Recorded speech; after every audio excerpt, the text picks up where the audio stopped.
There is more aircraft inventory and more sellers and buyers in the global market, which gives you greater confidence in your aircraft price.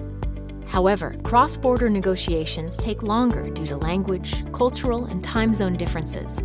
Legal and technical advisors need to be creative, flexible, and responsive 24/7. Changing an aircraft's registration to a new home country requires securing airworthiness status for the aircraft in the buyer's country, managing the deregistration and re-registration sequence, processing customs importation, and staging a multinational closing with escrows. Each country decides if an aircraft is worthy of registration and operation under its laws. Approval requires a government inspection. For example, in the United States, an FAA-designated airworthiness representative must inspect and approve the aircraft. Major modifications approved by one country may not be approved in another country.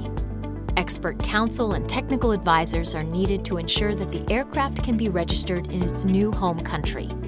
Buyer's country will not allow the buyer to register the aircraft until seller's country deregisters it. Seller's registration may not be deregistered until all liens are cleared. Satisfying all lien interests with minimal risk requires an independent escrow agent for funds and documents.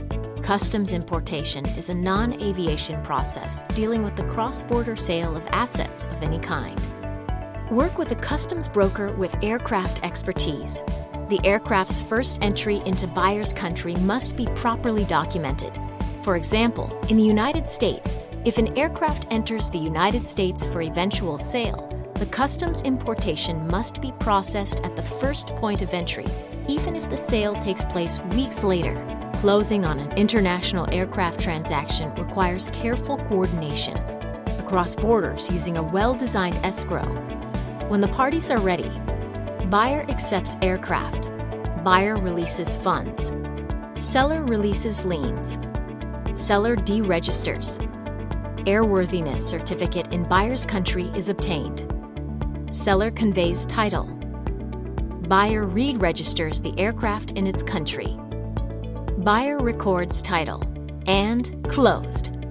Call HCH Legal for your next purchase or sale. We have extensive experience with cross-border deals. We will work in multiple time zones to keep the transaction moving. We have unsurpassed depth to overcome inevitable hurdles.